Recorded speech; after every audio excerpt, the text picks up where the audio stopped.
Hey y'all, who dat, and welcome in. I am Jeff Nowak coming at you after a long day in the sun at Saints OTA practice. It was a hot one. It was a hot one, folks. So if I sound like I have zero energy and I sweated out half my body weight, then you'd be correct. But hey, that's just the deal this time of year. We don't have to go to training camp in Metairie in August, so I'm not going to complain too much. But I just wanted to hit you with a live episode of Inside Black and Gold coming at you solo today to kind of recap what I saw out at Saints OTAs. You know, my take on some of the top stories of the day. We're going to talk about Tano Passanio's injury that came out today, dive into what all that means, why that is significant. We're going to give you the updated attendance and some shade. Would you call it shade from Demario Davis, an unusual source on players not being there? We'll talk about that. Then we're also going to hear from Jake Haener. I got a chance to talk to Jake today about kind of his approach in year two. He looks like a very confident guy, and he told us why today and why this new offense seems to work for him. We're also going to hear Trevor Penning. Got a chance to talk to him one-on-one, go over kind of what this switch to right tackle really means, how he feels about it. And then we're going to do a live mailbag in the final segment. So if you have comments, questions, hit us up there, and we'll get into as many as possible. Yeah, we're going to get through it.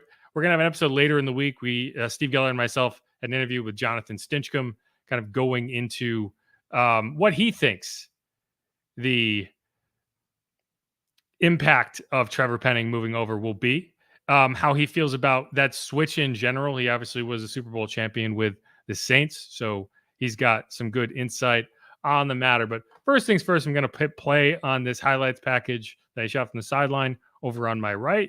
Just let that kind of play through as I tell you about all of this stuff going on. First off, let's hit the attendance. There were 14 players who were not at Saints OTA practice. That number has increased slightly from where it was. We do have a comment from Truth Hurts, says, fun fact, it'll only get hotter. You're correct, but the Saints are getting out of town for that. So unless it gets hotter next week or the week after, we'll be fine. But yeah, it was like in the 90s today. It was pretty gross, but we're going to go from there. Okay. 14 players absent. There was 11 last week. That means there are a few more who were absent. We have a handful that have injuries that we know that's the reason for their absence. So I'm going to tell you the guys who missed both practices, and that was wide receiver Stanley Morgan Jr. We don't really have an update on him, but we'll find out more in the coming days. Cornerback Marshawn Lattimore, we didn't expect to see him. I don't know if you should expect to see him in the third session. I hope you would, but he wasn't here last year. I don't believe he was here for any of the OTA sessions last year, so not particularly surprising. Kool-Aid McKinstry dealing with a foot injury. We did see him out there on the first OTA session. He was riding a bike. We didn't see him this time, but I would just go ahead and assume he was in the building getting work in. Alvin Kamara was not out there for the second consecutive week. That's one of the only absences that I actually have some concern about. I feel like Alvin should be here, and we'll get in a little bit more into that for obvious reasons, right? The new offense you'd like him to pick up, but we'll talk about that some more. Linebacker Nephi Sewell dealing with a knee injury. Didn't expect him to be out there. Linebacker Jalen Ford, defensive end Nathan Latu, right tackle Ryan Ramczyk. All three of those guys are dealing with an injury. We know Ryan Ramczyk is dealing with the knee injury. I don't expect to see him at all, but the earliest we might see him in attendance would be training camp. Offensive lineman Oli Udo. Then defensive tackle Nathan Shepard. He's dealing with a family issue, nothing significant. Defensive end Chase Young coming back from that neck injury. And then defensive end Tano Passanio, which we found out today is due to a torn Achilles suffered during a running drill at the Saints facility in the offseason. That's a bummer. We'll get a little bit more into that. I do want to mention cornerback Paulson Adebo. So why were these numbers a little higher than a week ago? Cornerback Paulson Adebo was not there, but he was there week one. And this is kind of why I tend to not overreact to a week one OTA absence, because we know that, okay, they could show up next week and we're not going to complain about a guy showing up week one and then missing week two for whatever reason. So I'm not going to overreact if a guy shows up week 2 and misses week 1, which was the case with Jamal Williams. He did show up to the second OTA session, which I was happy about. Felt like it was important for him to be there, and clearly he felt the same. He got there. JT Gray also was not there. Rashid Shaheed, wide receiver, was not there. He's dealing with an illness.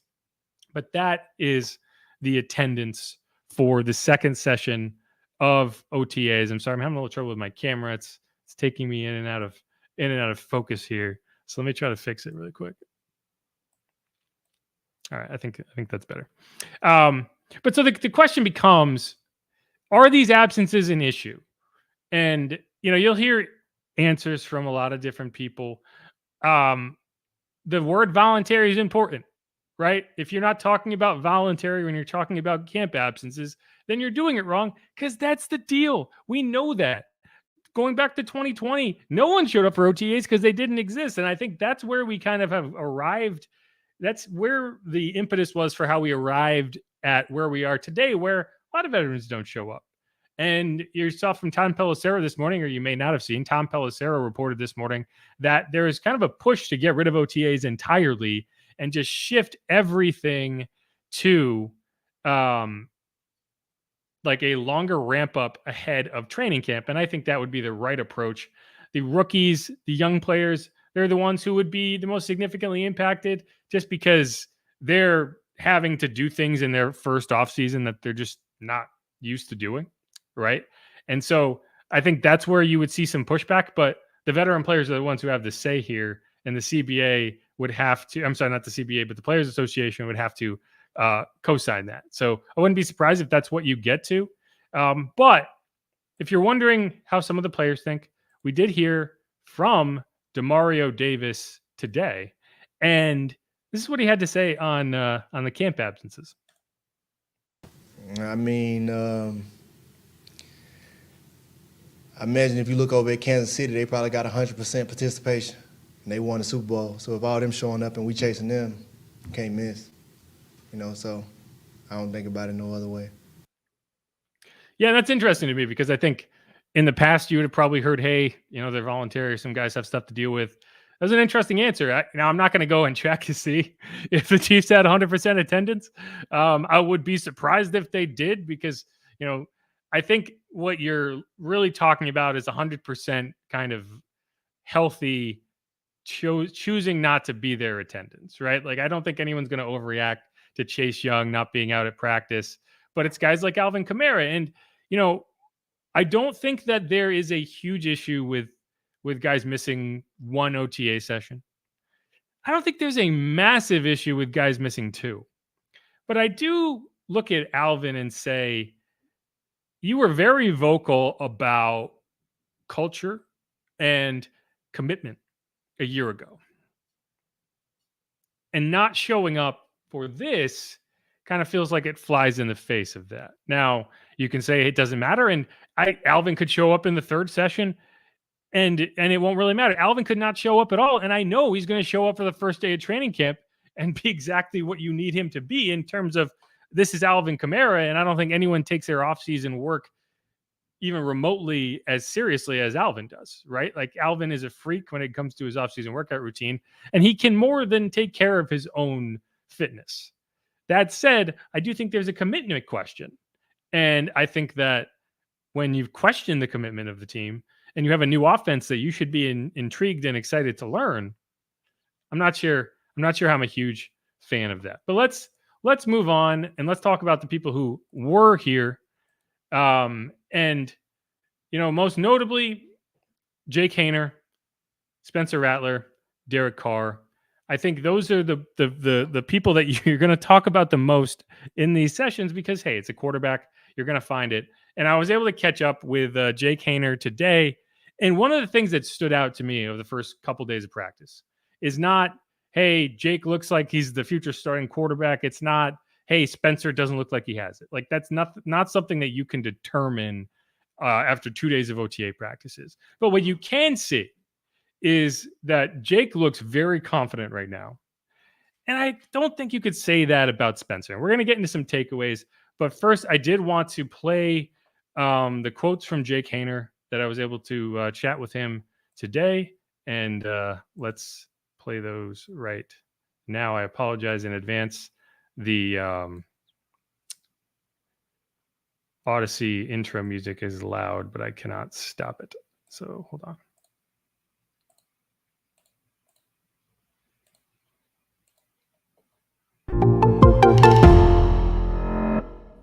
Obviously, it's a different offense, but you look very confident. How much more confident, how much more in control do you feel this year compared to last year? I mean, guys, there's a lot on your plate as a rookie, you know.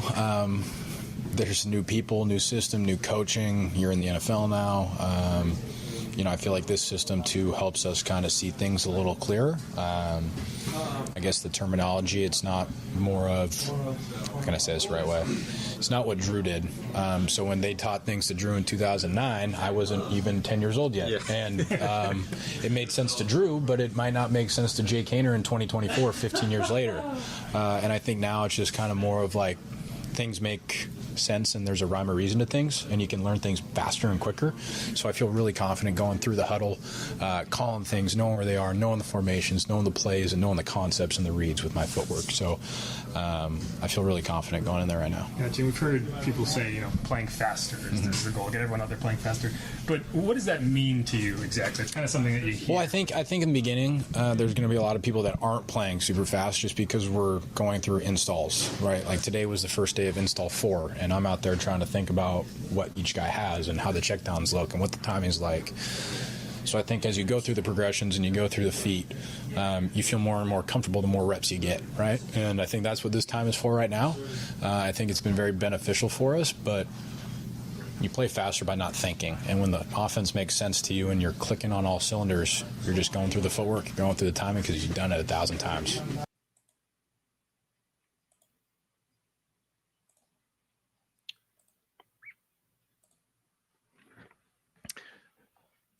All right, and yeah, so that was Jake Haener kind of talking about his first few weeks of OTAs in year 2, and again, you know, when you look at Jake and you talk about how Jake has performed, the confidence stands out. You can see it. He looks like he's in control, and you know, for better or worse, it's easy to spot that because you're splitting reps, or at least you're kind of, you know, you're bifurcating reps. So you have Derek Carr, and then you have Jake Haener, and then you have Spencer Rattler, and so it's going to be very easy to look at Jake Haener and say this is a guy in year 2 who feels very confident in the work he has done and the offseason he's put together and kind of answering a lot of those rookie questions a year ago.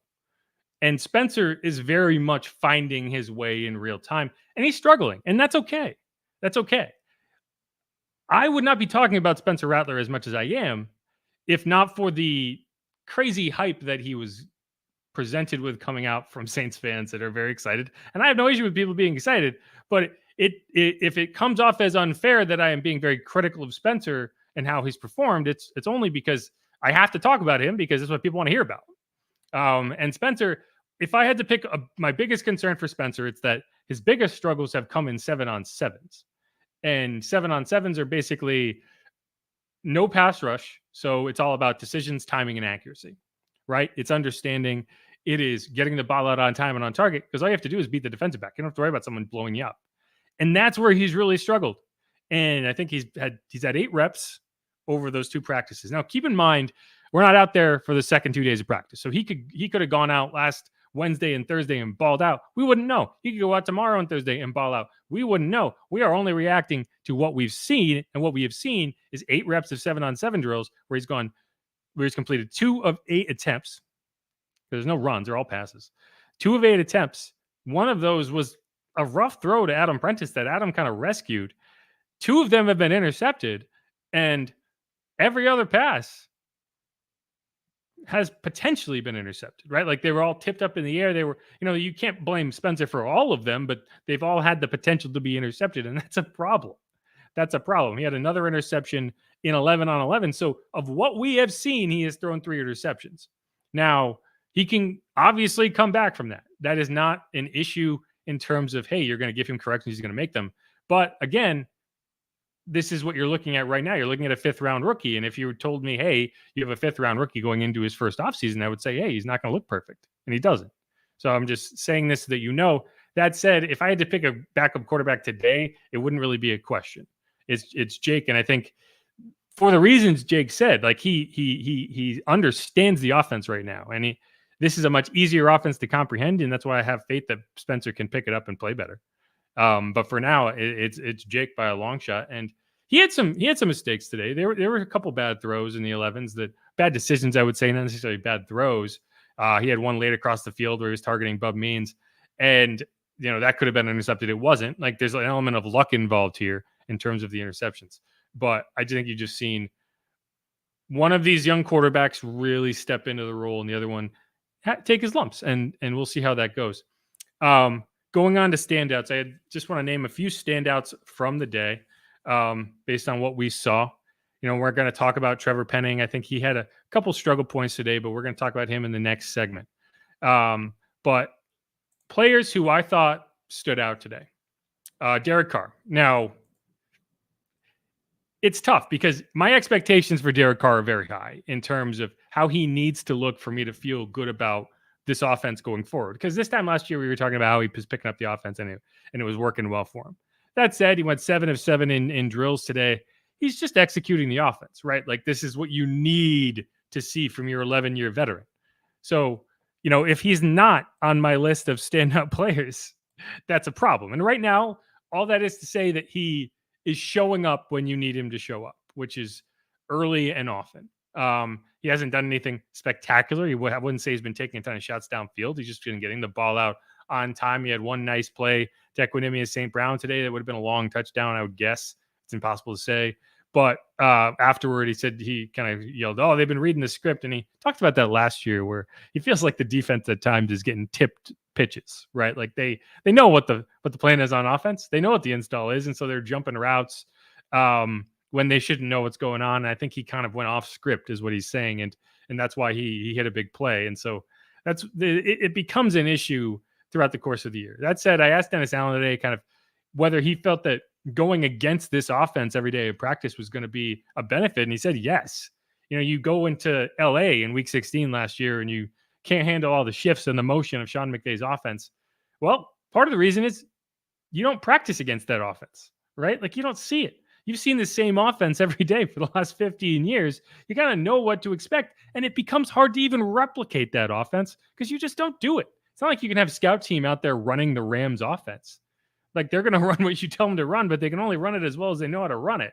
So I do think that this offense versus defense is going to be a benefit. So I thought Derek Carr looked good today, and I thought that he's handled himself as well as you could hope.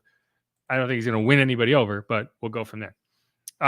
Millard Bradford, defensive back out of TCU. He had 2 interceptions. He intercepted both of Spencer Rattler's passes, or he had both of Spencer Rattler's interceptions. One of them was a really nice ball that he tracked downfield. It was a bit of an underthrow. I thought Bub Means could work back to it and at least play defense. He didn't. Millard got there. Lawrence Johnson was also in coverage. It was a tough decision. I'm not going to say it was a good decision. He had another that was a tipped ball, and it's tough because if you look at Millard's day, and I think Millard is a guy who is kind of a ball hawk by trade, right? He got kind of called out on special teams, and it was kind of, I think he called the coach was like, "Horned frog, we don't do it like that here," something like that, basically with a curse word in there. And to me, it's like you look at it and you say, are the interceptions more important than the special teams work for a guy like Millard, who's a UDFA and is going to have to make this roster somehow?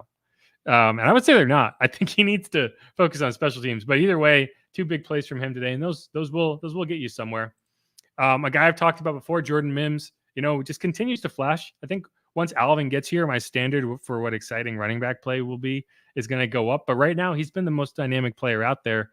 Jamal Williams was out there today. I think he's still knocking the rust off a little bit. He wasn't that involved, but Jordan Mims had a really nice catch on a rail route from Jake Haener. And, one of the reasons that Jake was comfortable throwing him up the ball there is because he's done it before. They played together at Fresno State. So there's some familiarity. There's some comfortability there.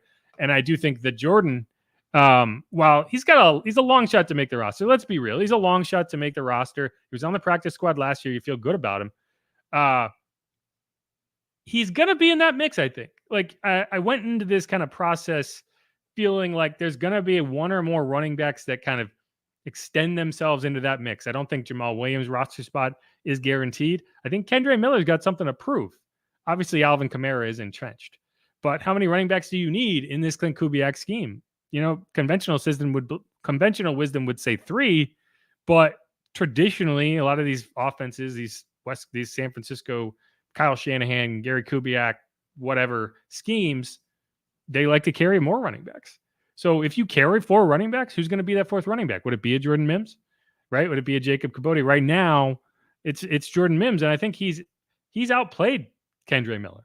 I think Kendre, as a 3rd-round pick, has a lot more cachet in that conversation. But for now, I think he's outplayed Kendre Miller, and we'll see how that goes. I very much cannot complain about what Jordan Mims has done. And this time of year, it's tough to really know, okay, would he been tackled here? Was the vision good there? But he does seem to be getting through the line. He does seem to be making good cuts. So we'll go from there. One other positive note I'll give you, Rajon Wright. We don't have 3 of the top 4 DBs at this practice, right? You don't have Marshawn Lattimore. You don't have Paulson Adebo, and Kool-Aid McKinstry is still dealing with that injury. So you end up with Alontae Taylor on the outside on the right and Rajon Wright on the outside on the left side. And that's helpful, right? It's helpful because it kind of gives you an idea of what the pecking order would be beyond those guys. Because while all those guys are here, yeah, there's probably not a spot in the roster for Rajon Wright, maybe a practice squad spot. Maybe you do keep an extra cornerback and you do that if he stands out on special teams. But what if there's an injury? What if there's a trade, right? Who becomes that next guy? And right now it looks like Rajon Wright is that kind of first man up, and it'll be interesting to see how he handles it. The other guys are Faion Hicks and Shamar John Charles. I had to interpret that number in my head. I'm still getting the roster down. 27, Shamar John Charles. In my head, it's still like Yadam. We're still in that range where I see a number and I kind of think it's the old guys. Whenever I see Equinemius St. Brown out there at number 13, I'm just like, wait, that's not right. But yeah, so Shamar John Charles and I already lost it. Faion Hicks are the other 2 on the second team. So as you kind of look at that, if one guy jumps up, you'll get an idea. But right now, it's Rajon Wright. We already talked about kind of the struggles. Spencer Rattler, I don't need to go into any more on that. I'm getting close to instituting the kind of the Ian Book rule, which it's not me comparing him to Ian Book, but it's kind of what I did when Ian Book was a rookie and he was struggling at points. I'm just like, I'm not going to talk about Ian Book every day and point out his struggles. I'm going to kind of tone it down from here on out and kind of just give you the notes, give you the highlights, because it's not fair to overanalyze every play from a rookie quarterback, a 5th round pick. It's also not fair to probably overanalyze every snap from a Trevor Penning, who I would argue struggled today. And we'll get into that in the next segment. But another rookie 5th round pick that I'm going to give at least some grief to is Bub Means. I think he's got a lot of potential. I do. And I think he's a 5th round pick for a reason. I was a little frustrated watching him today because he wasn't battling for the ball the way I need him to battle for the ball. And that can be a couple things. It could be going up and catching a ball, or it can be, hey, this ball's a little behind me. I need to get up there and get a hand on it so that I can rescue my quarterback, because that is something that you got to be able to do as a wide receiver. You got to learn you got to know when to play defense as a wide receiver, right? Because there's a lot of times that a quarterback throws an interception, but it doesn't get intercepted. And how does that happen? Well, the receiver competes for it. And at least one of the interceptions today, it was a ball that should have been able to be battled for by Bub, and he just didn't work back to it. It was an underthrown ball. I wouldn't say that he had great separation. He's not a guy that's going to create great separation. It's just not his game. He's a big-bodied wide receiver. He's got to be able to make contested catches. 3 interceptions today. Let's see. I believe there were 3 interceptions today. I think Jake might have thrown one. Let's see. Hold on.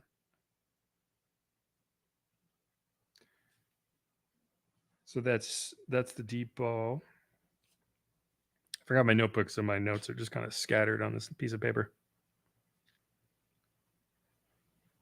Okay, yeah. So he was targeted on 2 interceptions. One was in 7s by Rattler. One was in 11s by Rattler. Another ball that could have been intercepted was a very ugly throw late across the field by by Jake Haener to Bub Means. And it was another ball that was like, he got his hands on it. He didn't come down with it. The ball just got tipped up in the air. And you will not find a way that is faster at making your quarterback want to wring your neck than tipping the ball up off of a catch into the middle of the field.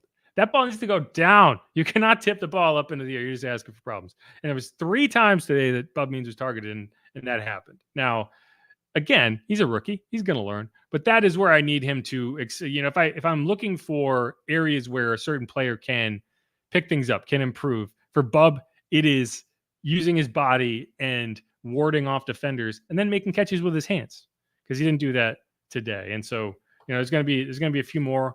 I thought the punters looked good. I thought Charlie Smith looked good today.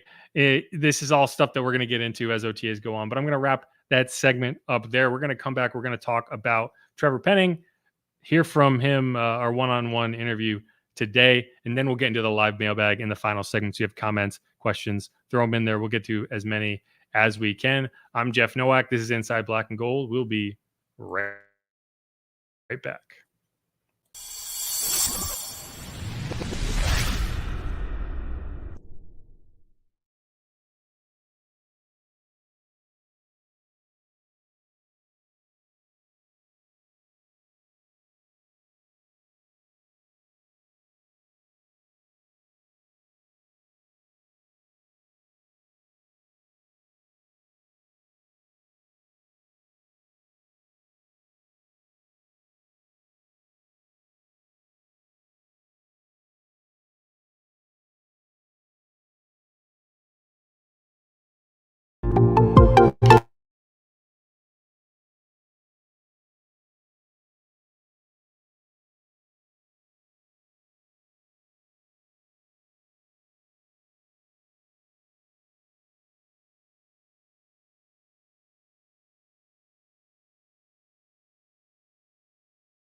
All right. And we are back on Inside Black and Gold. I'm sorry about that. That was weird. That lasted a lot longer. That gap lasted a lot longer than I expected it to, that break, because my camera just stopped. If you saw, I came back for a second there and kind of had this quizzical look on my face. It's because the camera stopped working.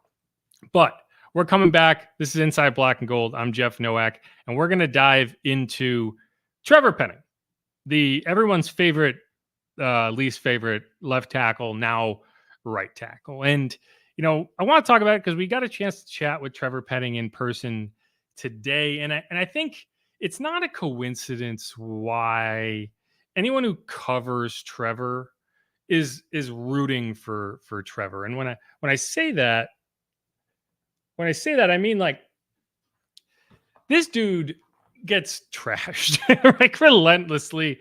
When you if you listen to the kind of full interview with the press corps today, one of the things that becomes apparent very quickly is like the subtext of every question. Basically, it's like, man, you really sucked last year. Why aren't you better than you are? Why can't you hack it at left tackle? Why can't you hack it at the NFL? This and that. And to his credit, he handled all these questions very well. And it's got to be frustrating. Like, you can imagine it's frustrating. He wants to do the job well, and it's just not working out for him. But he just keeps at it, right? And so this is the conversation I was able to have with him today. I'm just going to play it. It's going to be a short segment. We're going to come back. We're going to talk about it, and then we're going to get into the mailbag. So any comments, questions, make sure to throw them in there, and we will get to them in the final segment. But here is that interview with Trevor. Enjoy.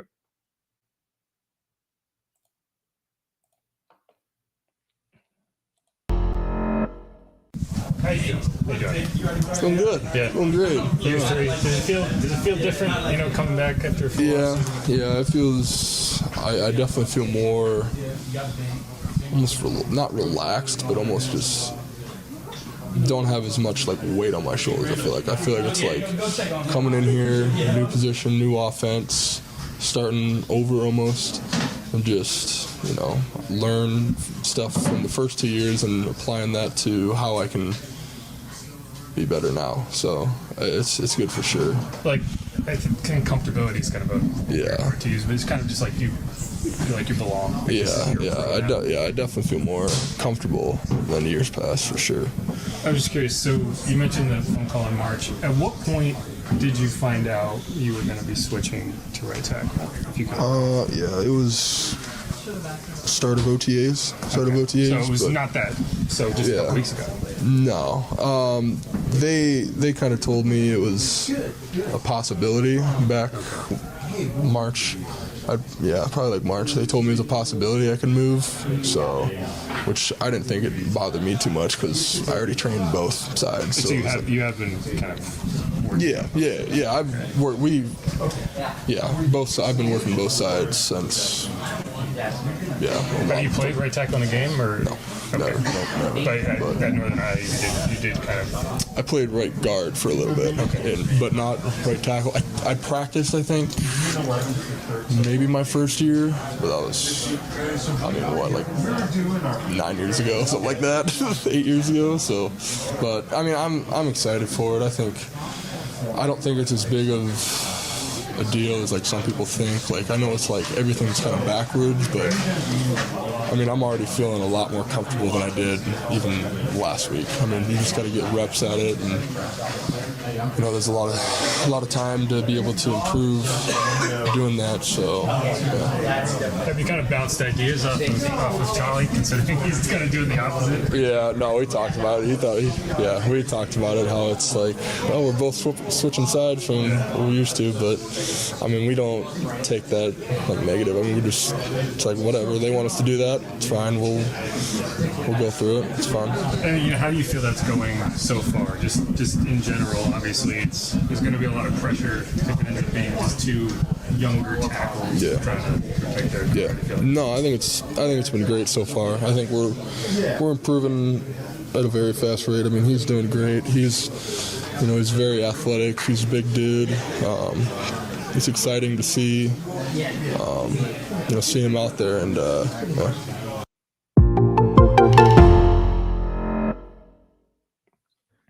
Yeah, and so there's a lot more to what Trevor said today, and we'll go through a little bit of it here.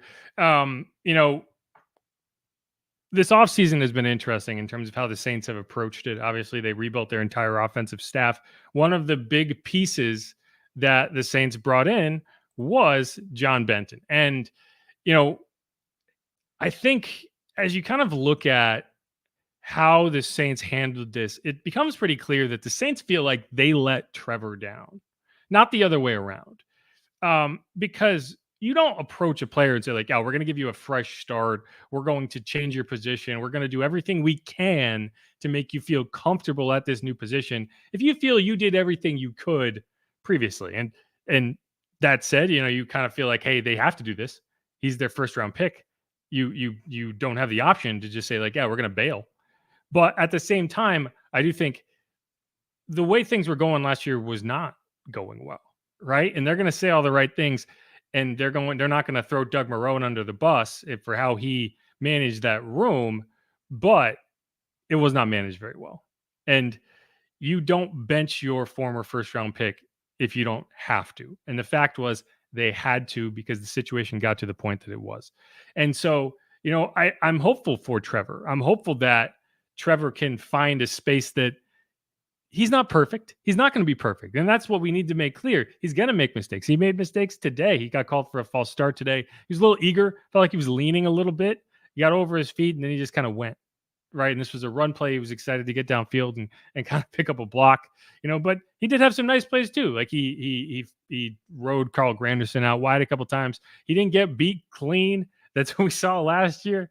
It was that whole situation of, hey, Carl Granderson looks really good, but is he actually good, or is it just Trevor's really struggling? And I think there's a combination of both. But the question is, can Trevor hold up in pass protection? You can live with run blocking. You can get better at run blocking. You cannot allow your quarterback to get eaten alive the way that he was eaten alive, Derek was, over the first 3 weeks of last year. I think by the third quarter in Green Bay, he had taken 11 sacks, which is unsustainable. I think they finished the year with something like 37 sacks allowed. So while I don't think it was a great offensive line all the way through, it did improve. And it did get to a point where you feel like, hey, we can play with this. We can have an offense. You cannot run any type of offense with 11 sacks allowed in 3 weeks. So I'm rooting for Trevor. I like his approach. I think that he's a guy that has been humbled, very much so. And he got humbled very early on. And so it's now about building that guy back up. And I think that's what the Saints are trying to do right now. I think it's helpful to have a young guy across from him that he can kind of bounce things off of. Like they're basically on the same page with Trevor now getting a full offseason and able to work into that role. So we'll find out. What I will know is that if you watched practice, Taliesin was getting the first and second team reps at left tackle. You're kind of trying to get his development at warp speed. You want to have him ready for week 1.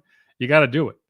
That was not happening at right tackle, which to me is kind of it's like, okay, you don't have to get doubled up reps, right? Like it was hot today. That's a lot of work. But it was Landon Young getting those second team reps. And I think Landon Young is going to kind of be your break glass in case of emergency player, right? He's going to be that guy where if things really just fall off a cliff with Trevor, you feel like you at least have a replacement level right tackle. But if you end up with Taliesin and Landon Young, that's a problem because it basically means you have cut bait on Trevor at multiple positions. You're going to be going into year 4. You have not found any way to get him involved at guard, and you're going to go from there. The other guy I'll mention, Nick Saldiveri, he's continued to get work at left guard. I do kind of feel like you're trying him there. There's a goal for me that this offensive line can be athletic and can execute this Clint Kubiak scheme with athletic players a little better than maybe they could execute Deshaun Payton's scheme and the older blocking schemes that relied more on perfection than athleticism and execution than athleticism. But we'll see. Either way, I'm expecting to see Nick start at left guard, get the first team reps at left guard throughout OTAs, minicamp. You're going to get into training camp, and I wouldn't be surprised to see him take a bit of a backseat. And we'll have to see how that develops. But all right, like I said, that was going to be a quick segment. We're going to be talking a lot more about Trevor Penning. This is only the beginning, but I did want to get you that audio, let you hear from the guy, let you make your own decisions, and we'll go from there. But again, this is Inside Black and Gold. I'm Jeff Nowak. We're going to come back with a quick mailbag segment. We are breaking down the second Saints OTAs. There'll be a third Saints OTAs and then a mandatory minicamp. Coming after that, then we'll have a break. and then we'll go out to sunny California. So there'll be a lot. But all right, who dat? This Inside Black and Gold. We'll be right back.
All right. And we're back on Inside Black and Gold. This will be a mailbag edition, but it'll be probably a pretty short mailbag edition because I didn't do a very good job of promoting this, and then I had technical issues, and then we don't have a lot of comments.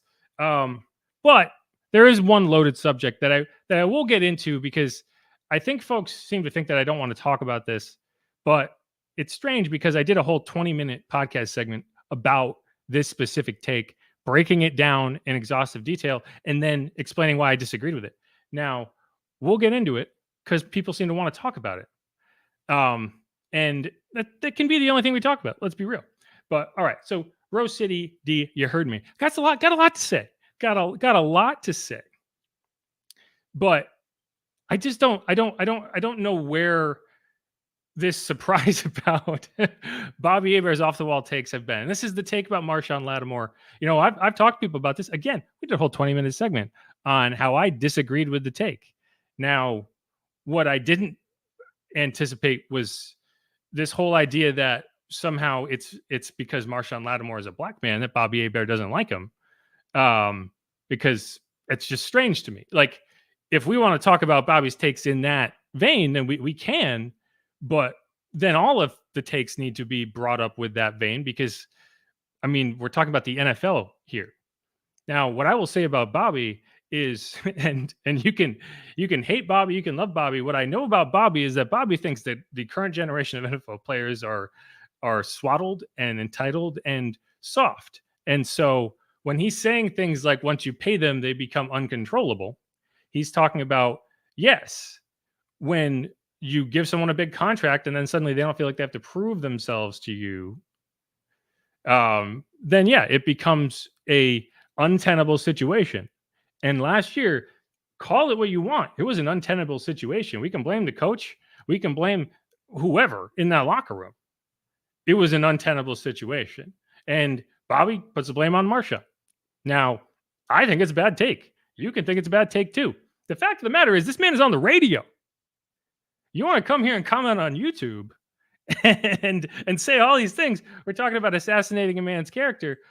I mean, go tell Bobby that. He's on the radio. He was on the radio tonight. Go call him. Go tell him. No, yeah, you're going to come on YouTube and you're going to talk to a wall.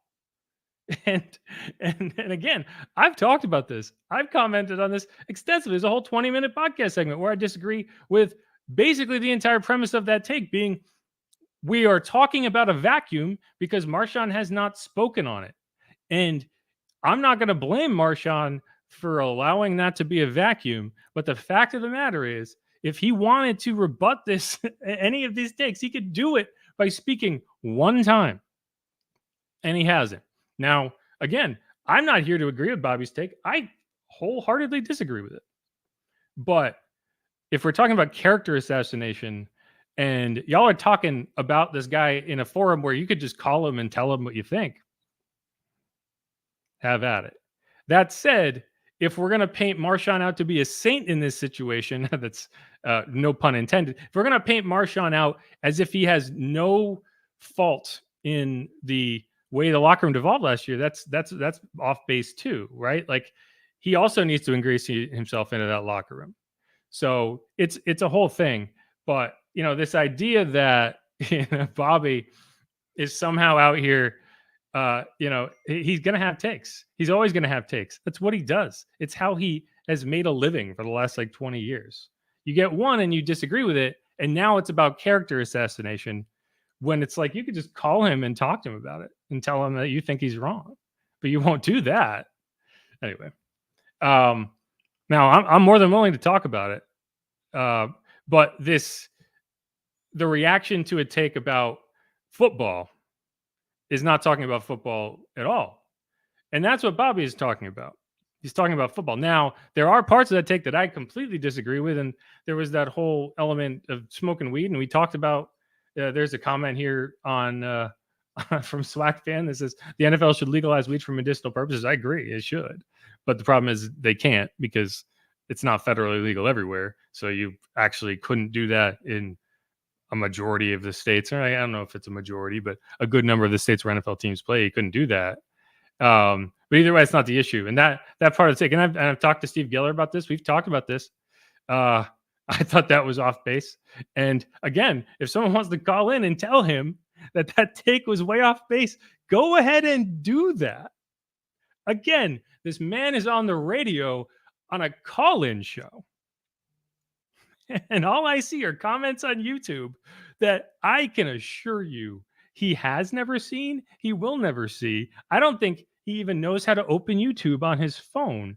That's the person we're talking about. So I don't know. We can talk about it more. We can talk it to death. I'd also like to see Marshawn show up. I'd also like to see Marshawn be a part of the team. But we have to be able to talk about that. Now, I have been coworkers with people who I think have ulterior motives with a lot of their takes. I don't know. Like, I don't think Bobby's one of those people. You can disagree with him. I think he has a lot of takes that I disagree with. But at the end of the day, you got to be able to talk things out.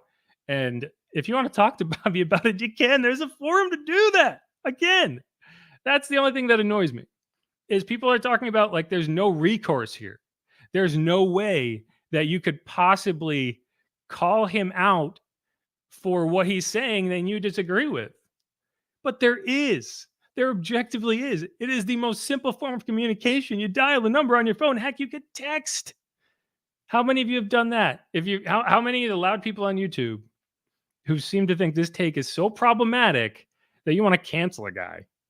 How many of you have actually like taken the time to call in and question it?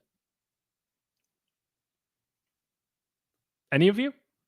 Give me one person, and I'll be glad to hear it. Anyway, that's it. And I don't think we need to get into more than that. It'll be tough to even pivot from that subject to anything else. But again, in case anyone needs to hear it, I disagree with Bobby. And that's okay. We can disagree. But we have to be able to talk about things in a context that is actually like healthy in order to do this. Because I don't know what to tell you. I don't know what to tell you. He had a bad take. kill him. Like, what do you want? What do you want from me? Anyway, that's it. This is Inside Black and Gold. We will have another episode later in the week. We're going to be playing you an interview from John Stinchcomb that Steve and I did recently, talking about the offensive line, the new offense in general, how we expect that to play out. I also want to talk about dark horses to make the roster. We'll be diving into more about Jake Haener, the offense in general. We also talk to Taysom Hill, his kind of do-it-all role in the offense. We're going to get into all that later in the week. I appreciate everyone who listens. I'm not going off on a rant on people who listen because I do appreciate you and I do appreciate the feedback. I'm just confused as to the situation as a whole and why this is the conversation being had behind the scenes when there's an outlet to have it right front and center. Right? We can do that. It's more than possible to happen. And that's where I'll leave it. Again, thanks everyone who listened. Thanks everyone who dropped in a comment. Even Ro. I appreciate you, Ro. I do. We can talk. We can have conversations. It's okay. But all right. Who dat? Go Saints. Be easy, y'all. Peace.